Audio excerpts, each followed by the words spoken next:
बिस्मिल्लाहिर्रहमानिर्रहीम। अस्सलाम वालेकुम स्टूडेंट्स, उम्मीद है कि आप सेहत और ईमान की बेहतरीन हालत में होंगे। 6th क्लास आज हमारा लेक्चर नंबर 4 है, जिसका अनुमान है मादरे मिल्लत फातिमा जना। तो सबसे पहले हम फातिमा जना का तारुफ कर लेते हैं। फातिमा जना 31 जुलाई 1893 को कराची में पैदा हुई। वो कायदे आज़म से तकरीबन 18 साल छोटी थी। फातिमा जना अभी छोटी ही थी कि इनकी वालदा का इंतकाल हो गया। 8 बरस की उम्र में बाप का साया भी सर से उठ गया। इन दिनों कायदे आज़म मोहम्मद अली जना मुंबई में वकालत कर रहे थे। वालिदैन के इंतकाल के बाद इन्होंने फातिमा जना को मुंबई में बुला लिया। मोहतरमा फातिमा जना की तलीम का आगाज़ तो कराची में हो चुका था, मतलब इन्होंने जो तलीम का आगाज़ कराची में किया, फिर इन्होंने मैट्रिक किया। उसके बाद इन्होंने डेंटल सर्जन का कोर्स किया, और जब कायदे आज़म की अहलिया की वफ़ात हुई तो फिर इन्होंने अपना वो जो डेंटल वाला शोबा था उसको छोड़ दिया और कायदे आज़म के साथ सियासी मामलात में काम करने लगी। इसी तरह वो कायदे आज़म के साथ लंदन गई, वहाँ पे अपने भाई को अच्छे अच्छे मशवरे देती।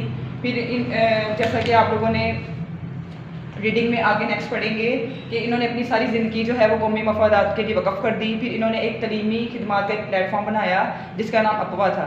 तो स्टूडेंट, ये इनका थोड़ा सा तारुफ था फातिमा जना का। अब हम करते हैं नेक्स्ट वर्क जो है हमारा, वो है अल्फाज मायने। ठीक है, आबेज़र पहला हमारा अल्फाज है आबेज़र, सोने का पानी, आमादा करना, तैयार करना। तलीम नस्वा, औरतों की तलीम। दस्तगीरी, मदद। लोहा मनवाना, शुजाअत दिखाना या दलेरी बनवाना। मादरे मिल्लत, कौम की माँ। तंजीम, अदारा, खैरबाद करना, छोड़ना।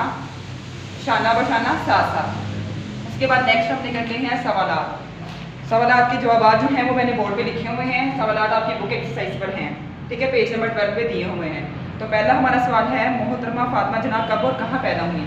तो वो 31 जुलाई 1893 को कराची में पैदा हुई। फिर है, मोहतरमा फातिमा जना किस मकसद के तहत कायदे आज़म के साथ लंदन गई थी? तो वो गोल मेज़ कॉन्फ्रेंस के दौरान अपने भाई को अच्छे मशवरे देने के लिए लंदन गई थी। नेक्स्ट हमारा क्वेश्चन है कि मोहतरमा फातिमा जना ने अपनी सारी ज़िंदगी किस बात के लिए वक़फ़ कर दी थी? तो उन्होंने अपनी सारी ज़िंदगी कौमी मफादात के लिए वक़फ़ कर दी थी। ठीक है, उसके बाद नेक्स्ट क्वेश्चन है, फातिमा जना ने किस प्लेटफॉर्म से तलीमी खिदमात का सिलसिला जारी किया? तो उन्होंने अफवाह के प्लेटफॉर्म से किया था। तो नेक्स्ट हमारा लास्ट क्वेश्चन है, मोहतरमा फातिमा जना की कौन सी खिदमात आबेज़र से लिखने के लायक हैं?